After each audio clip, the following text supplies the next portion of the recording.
स्वामी प्रत्यक्षानंद जी महाराज जो चेतन आश्रम मैनपुरिया में विराजमान उनका शरीर है, और गुप्तानंद जी महाराज की परंपरा की एक शाखा चेतन आश्रम मैनपुरिया। उस समय इस महादेव घाट पर जो खेत आदि थे वहाँ तंबू लगा करके 11 दिन के सत्संग प्रवचन होते हैं। और जब ये प्रतिमा हमको शिवना से प्राप्त हुई, इसकी स्थापना का प्रयास किया गया, तो दिव्य सत्संग सामने जो ब्रह्मणेश्वर घाट है नदी के उस पार, उस घाट पर संत लोग विराजमान होते और प्रवचन करते हैं।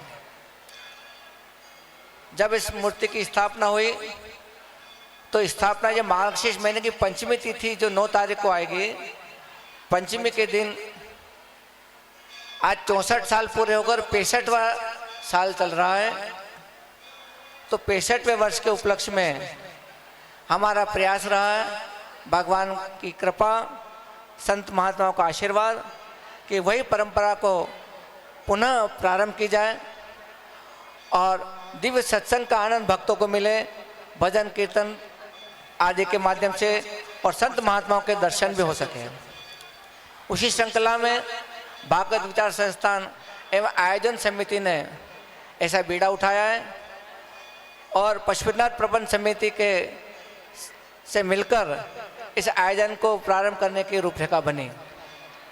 हमें बड़ा ही हर्ष होता है कि आज इस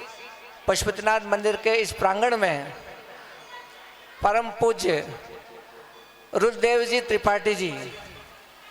जो राष्ट्रीय कथा व्यास है, पूरे भारतवर्ष में बल्कि विदेशों में भी कई प्रकार की कथाएं, केवल भागवत कथा नहीं, राम कथा, शिव पुराण आदि कथाओं को करते आए हैं। और आज यहाँ 7 दिवसीय शिव महापुराण की कथा प्रारंभ करेंगे। मैं राधेश्याम जी मारू, जो हमारे इस आयोजन समिति के सभी वरिष्ठ जन हैं, दिनेश जी सोलंकी जी, दुबे जी, जो व्यासपीठ कर गुरुदेव का माल्यार्पण करके आशीर्वाद ले रहे हैं, तो वो परंपरा बनी रहे। तो हमने प्रयास किया है कि दोपहर 12 बजे से 3:30 बजे तक ये कथा सत्संग का भक्तों को लाभ मिले, और भी समय समय पर जो भी संत महात्मा विद्वत जन आएंगे उनके दर्शन, उनकी वाणी का आशीर्वाद भी भक्तों को प्राप्त होगा। तो आइए, आज हमने एक छोटी सी पोथी शोभा यात्रा निकालकर और भगवान पशुपतिनाथ के चरणों में हमारी शिव पुराण की पोथी रखकर बालाजी को भी निवेदन किया, राम जी को भी निवेदन किया कि आपके आशीर्वाद से कथा बहुत अच्छी हो। और जो जो भक्त लोग जिन्होंने कथा नहीं सुने, उनसे आग्रह कि वे अवश्य कथा को सुने, क्योंकि पंडित श्री रुद्रदेव जी की जो वाणी है, वो वाणी शायद ही आप लोगों ने ऐसी भारी वाणी सुनी हो।